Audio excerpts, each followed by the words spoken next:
Dari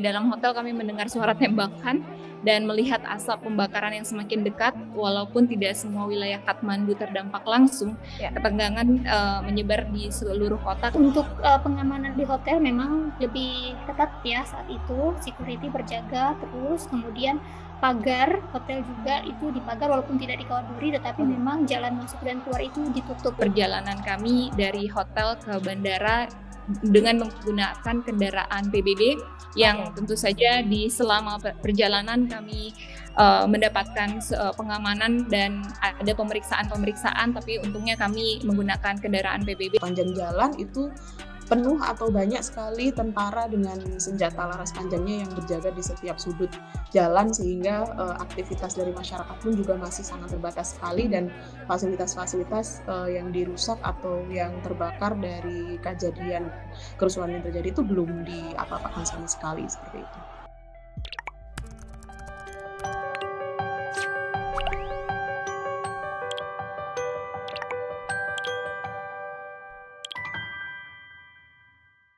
Halo Tribuners, Anda menyaksikan Tribun News on Focus bersama saya Geok Mengwan. Tribuners, kerusuhan di Nepal pada 9 September lalu menjadi sorotan dunia. Bagaimana tidak, kerusuhan yang dipicu oleh aksi pamer kekayaan pejabat hingga anak pejabat publik di tengah mayoritas rakyat yang kesulitan secara ekonomi itu sampai membuat menteri dikejar massa, rumah Perdana Menteri KP Sharma Oli dibakar, hingga sang Perdana Menteri mundur dari jabatannya. Selain itu banyak juga fasilitas umum hingga bangunan yang dirusak hingga dibakar. Diketahui bahwa terdapat 134 warga negara Indonesia di Nepal.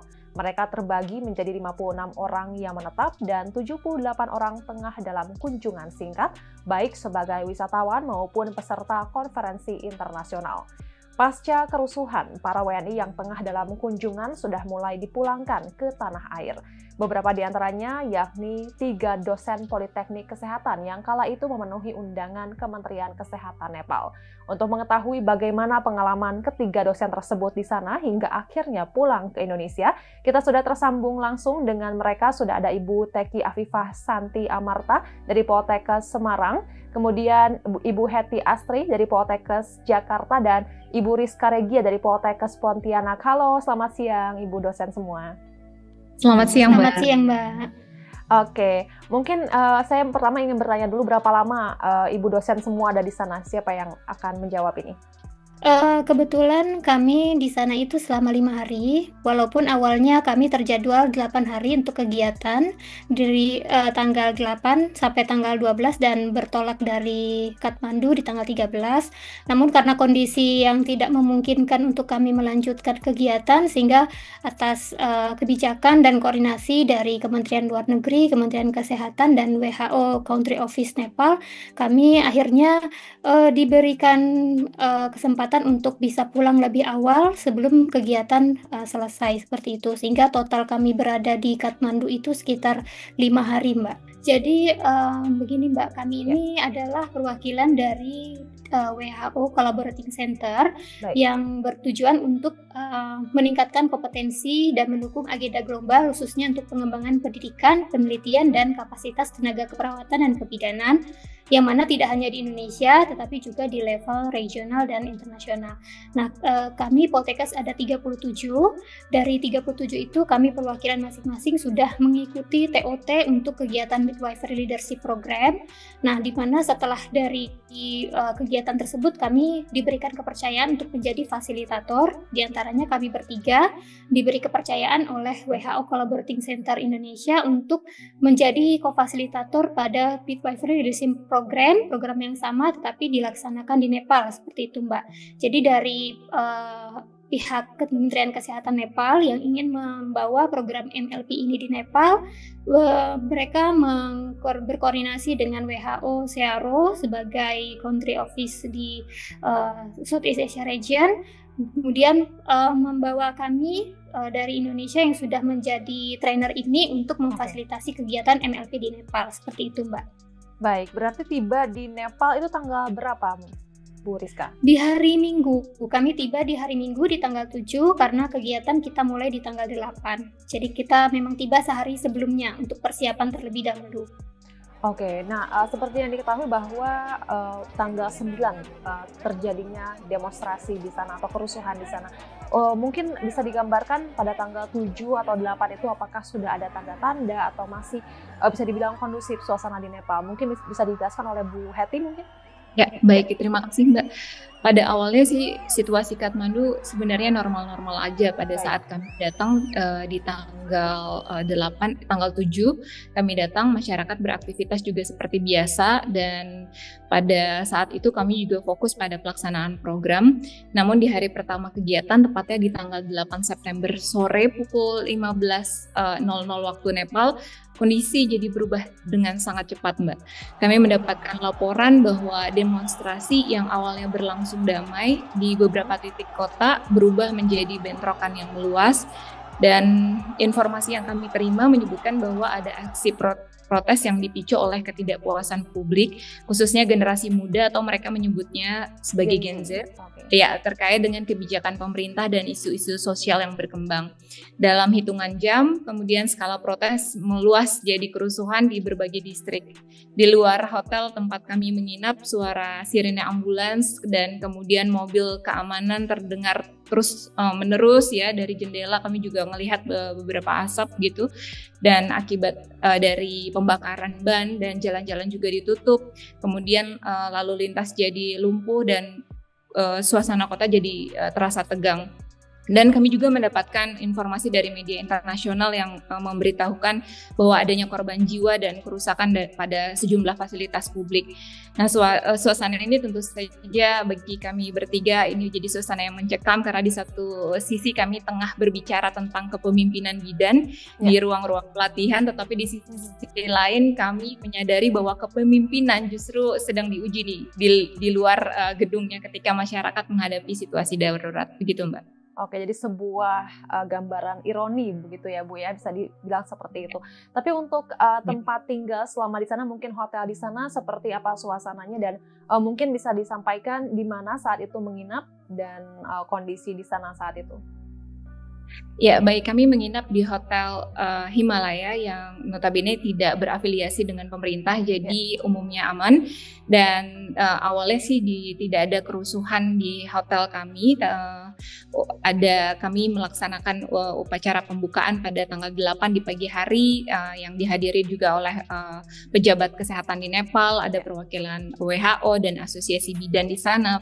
Ya, dan antusiasme dari peserta pelatihan juga sangat tinggi pada saat pelaksanaan kegiatannya. Tadi di pukul 15.00 ya kabar tentang protes juga mulai memanas, dan akhirnya masuk di dalam jaringan komunikasi kami yang awalnya kami mengira itu hanya berdampak pada beberapa titik aja, tapi menjelang malam justru laporan masuk, bentrokan semakin meluas, bandara internasional juga ditutup, dan pemerintah memberlakukan jam malam di beberapa wilayah. Dan di hari kedua situasi jadi semakin sulit diprediksi ya. Dari dalam hotel kami mendengar suara tembakan dan melihat asap pembakaran yang semakin dekat, walaupun tidak semua wilayah Kathmandu terdampak langsung. Ketegangan menyebar di seluruh kota. Karena alasan keamanan, kami memutuskan untuk melanjutkan sebagian besar kegiatan secara daring dengan tetap berkoordinasi erat dengan WHO dan penyelenggara lokal. Seperti itu, Mbak. Baik. Untuk acaranya sendiri, bagaimana selanjutnya? Apakah dilanjutkan setelah kerusuhan mereda atau dihentikan setelah hari pertama? Mungkin bisa dijelaskan oleh Bu Teki? Iya, baik, terima kasih. Seperti yang disampaikan oleh Ibu Astri tadi, bahwasanya hari pertama itu kita masih sangat antusias sekali. Sampai jam 15 itu kita ada informasi itu peserta saking antusiasnya masih memutuskan untuk melanjutkan sampai sesuai dengan schedule. Kita selesai jam 5. Kemudian karena malam kita terus melakukan koordinasi juga dengan WHO Searo, dengan juga Midsen, dengan organisasi dari kebidanan dan juga keperawatan setempat. Akhirnya diputuskan untuk hari kedua akhirnya kegiatan dilaksanakan secara daring, sehingga pada hari kedua itu sudah beralih, yang tadinya kita mendatangkan peserta itu di Hotel Himalaya untuk dilaksanakan kegiatan secara luring. Akhirnya kami berkoordinasi harus dalam waktu yang 1 malam itu kita siapkan untuk kegiatan beralih yang tadinya settingnya luring harus menjadi daring, sehingga ada beberapa kegiatan yang seharusnya dilaksanakan akhirnya kita kayak drop dan kita pilah-pilah untuk kegiatan yang bisa dilaksanakan secara daring seperti itu.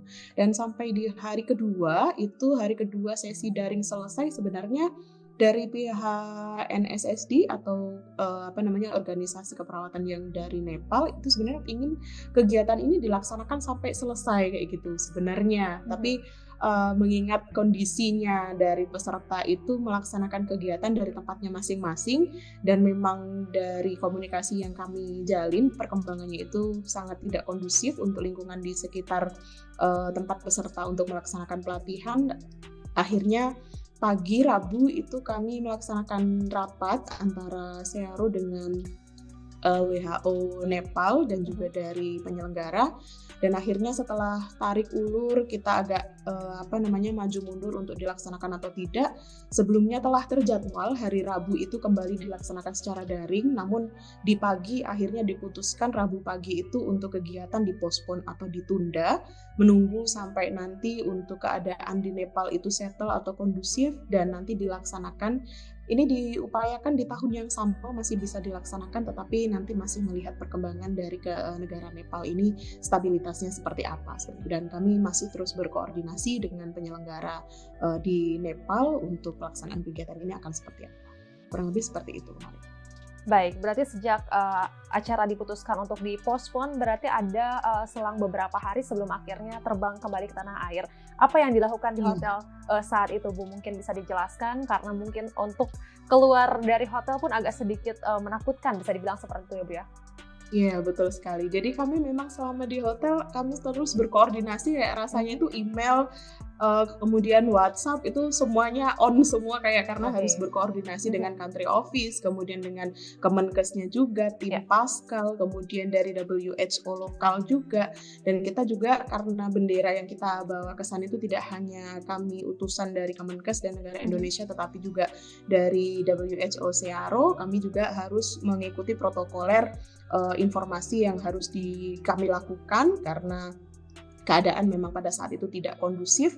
Kami harus stay di hotel, tidak boleh ada pergerakan di luar sama sekali, sehingga yang kami lakukan di hotel itu adalah koordinasi, kami upgrading untuk follow up untuk keadaan yang ada di luaran seperti apa, termasuk juga bagaimana penutupan jalan, kemudian bagaimana akses kita untuk ke bandara, apakah tersedia flight atau tidak, seperti itu. Jadi kami selama di hotel itu rasanya kayak terus-terusan memantau email, memantau WhatsApp, berhubungan koordinasi dengan pihak di Indonesia. Kemudian kebetulan pada saat itu juga untuk yang dari KBRI Dhaka di Bangladesh itu juga datang di Kathmandu karena juga ada kegiatan international conference. Jadi walaupun kita ada di lokalan yang sama tapi tidak bisa bertemu, sehingga koordinasi bagaimana keadaannya, bagaimana perkembangannya seperti itu. Jadi kami di hotel, selama di hotel kami sibuk untuk berkoordinasi bagaimana untuk langkah yang seharusnya dilaksanakan dan sambil melakukan follow up perkembangan kondisi yang terjadi di Nepal, yang khususnya di Kathmandu seperti itu. Oke, mungkin Bu Rizka, bagaimana perlindungan yang dilakukan oleh pihak hotel maupun pemerintah kala itu? Mungkin apakah sudah dipasang barikade atau kawat duri, khawatir ada massa yang datang ke daerah sana, atau bagaimana, Bu?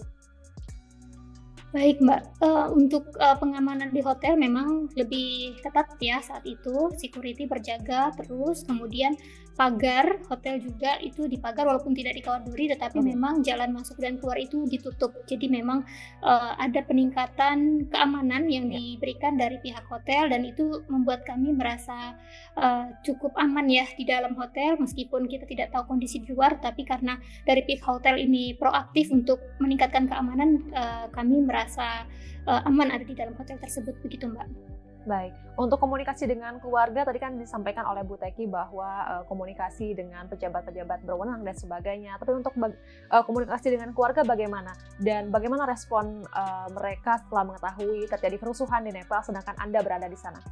Ya. Ya, sebenarnya kami tentu saja menghubungi keluarga di Indonesia. Mereka tentu saja khawatir karena media internasional juga memberitakan bahwa jumlah korban tewas yang meningkat hingga puluhan orang dan ratusan terluka, dan mereka tahu betapa dekatnya dengan hotel dengan area kerusuhan tempat kami tinggal gitu. Kemudian kami juga berusaha menenangkan, kami berada di hotel dan ada juga tim yang selalu membersamai, dan kami dipantau langsung oleh WHO dalam hal ini dari Ibu Aitani Mizu dan PBB, dan kami juga mendapatkan dukungan penuh dari Kementerian Kesehatan Republik Indonesia melalui Ibu Ana Kurniati, Direktur Pendayagunaan SDM Kesehatan, Pak Adit, Kepala Paskal Kemenkes, juga para pimpinan Poltekkes, para direktur kami Poltekkes Kemenkes yang setiap hari meminta kabar kami dan memastikan selalu keamanan kami selama di Nepal. Dukungan doa dari keluarga dan kolega di tanah air juga memberikan kekuatan besar untuk dapat kami bertahan selama proses itu di Nepal. Baik, terkait kepulangan sendiri Bu, bagaimana bisa dijelaskan mungkin secara rinci hingga akhirnya bisa mendapatkan penerbangan, kemudian perjalanan dari hotel menuju bandara, apakah sudah kondusif atau bagaimana? Mungkin Bu Hetty bisa menyampaikan? Oke. Ya.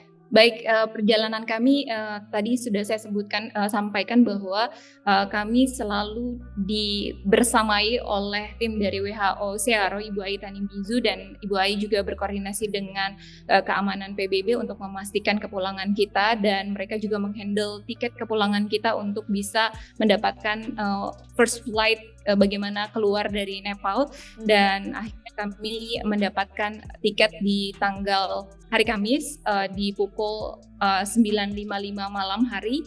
Itu perjalanan kami dari hotel ke bandara dengan menggunakan kendaraan PBB yang tentu saja selama perjalanan kami mendapatkan pengamanan dan ada pemeriksaan, tapi untungnya kami menggunakan kendaraan PBB sehingga lancar sampai dengan di airport, dan kami juga akhirnya bisa terbang tepat waktu untuk menuju Kuala Lumpur dan meneruskan perjalanan kami menuju Indonesia. Baik, untuk kondisi bandara terakhir kali sebelum meninggalkan Nepal bagaimana Bu?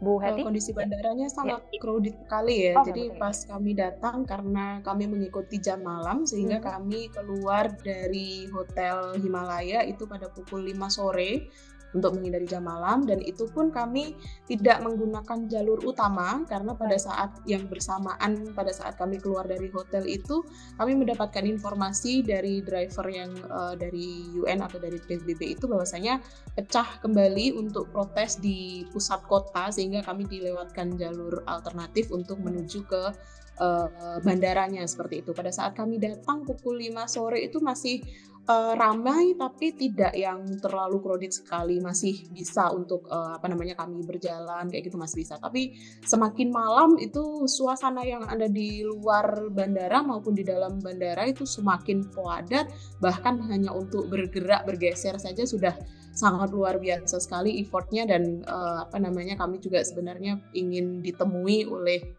dari KBRI, tapi sayangnya karena memang suasananya sangat crowded sekali, isinya memang dari pihak orang asing yang datang ke Nepal ini akan kembali ke negaranya masing-masing, sehingga sangat luar biasa sekali karena pada itu adalah malam pertama di mana penerbangan sudah mulai diizinkan, sehingga foreigner yang ada di Nepal itu memang sedang persiapan untuk kembali ke negaranya masing-masing, sehingga sangat luar biasa ramai sekali baik di dalam maupun di luar bandara seperti itu untuk kondisinya di bandara.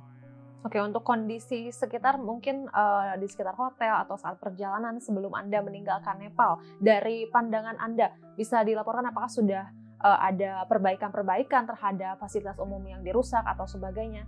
Bagaimana Bu? Sampai kita lewat itu belum ada, karena memang masih banyak sekali, karena pada saat itu bersamaan dengan kondisi negara yang tanpa pimpinan ya, untuk Perdana Menteri maupun Presidennya juga sudah mengundurkan diri, sehingga di sepanjang jalan itu penuh atau banyak sekali tentara dengan senjata laras panjangnya yang berjaga di setiap sudut jalan, sehingga aktivitas dari masyarakat pun juga masih sangat terbatas sekali, dan fasilitas-fasilitas yang dirusak atau yang terbakar dari kejadian kerusuhan yang terjadi itu belum diapa-apakan sama sekali, seperti itu. Oke, terakhir Ibu sebelum menutup obrolan kita hari ini, adakah hikmah yang dipetik setelah mengalami pengalaman tersebut, mungkin terkait Indonesia sendiri seperti yang diketahui bahwa terjadi demonstrasi beberapa waktu sebelum kerusuhan di Nepal? Apakah ada pesan-pesan mungkin yang ingin disampaikan? Baik, bagi kami, bagi Indonesia khususnya pengalaman ini tentu saja akan berarti. Kehadiran kami di Nepal ini menunjukkan bahwa Poltekkes, Kemenkes sebagai WHO Collaborating Center bukan hanya simbol, tapi benar-benar memberikan kontribusi nyata bagi perkembangan kebidanan secara global. Tentu saja bagi Kementerian Kesehatan Republik Indonesia ini menjadi bukti bahwa Indonesia mampu berdiri sejajar dengan negara-negara lain dalam memberikan dukungan teknis, bukan hanya menerima. Sementara bagi Poltekkes ini adalah pengakuan internasional bahwa kita bisa melahirkan dosen, peneliti yang siap menjadi fasilitator global. Bagi kami, pengalaman ini menjadi manifestasi nyata dari apa yang kami ajarkan dalam Midwifery Leadership Program, bahwa kepemimpinan bidan bukan sekedar memimpin di ruang kelas, tetapi bagaimana kami hadir di tengah krisis, menjaga harapan, mengambil keputusan bijak, dan menularkan ketenangan pada orang lain. Kami bangga bahwa Indonesia melalui Poltekkes Kemenkes sebagai WHO Collaborating Center bisa ikut mendampingi bidan di Nepal di saat yang paling sulit. Kami datang untuk berbagi ilmu, tetapi pulang membawa pelajaran besar bahwa bidan adalah garda depan kemanusiaan. Demikian, Mbak. Oke, baik, terima kasih Ibu Teki Afifah Santi Amarta dari Poltekkes Semarang, Ibu Heti Estri dari Poltekkes Jakarta, dan Ibu Rizka Regia dari Poltekkes Pontianak. Semoga sehat selalu dan sampai berjumpa di lain kesempatan. Terima kasih banyak. Terima kasih, Mbak. Ya, Tribuners, itu dia cerita pengalaman WNI yang terjebak kerusuhan di Nepal beberapa waktu lalu. Untuk diketahui, kini sudah ada 76 WNI yang berhasil dipulangkan menggunakan penerbangan komersial dari Nepal ke Bandara Soekarno-Hatta. 2 WNI lainnya dijadwalkan kembali ke Indonesia pada 18 September mendatang. Adapun kondisi Nepal kini sudah berangsur pulih. Bunyi sirine atau jam malam telah dicabut dan transportasi umum sudah berjalan normal. Direktur Perlindungan WNI Kementerian Luar Negeri Republik Indonesia, Juda Nugraha, menyatakan Kementerian Luar Negeri Republik Indonesia dan KBRI Dhaka akan terus memonitor perkembangan situasi di Nepal, seraya menyiapkan rencana kontingensi sebagai antisipasi jika eskalasi kembali terjadi. Mengingat masih ada 56 WNI yang menetap di Nepal. Mereka memutuskan tetap bertahan pasca demonstrasi terjadi. Dan Tribuners, sekian Tribun News on Focus kali ini. Saksikan program menarik lainnya hanya di Tribun News. Saya Giok Mengwan pamit undur diri, sampai jumpa. Download Tribun X sekarang, menghadirkan lokal menjadi Indonesia.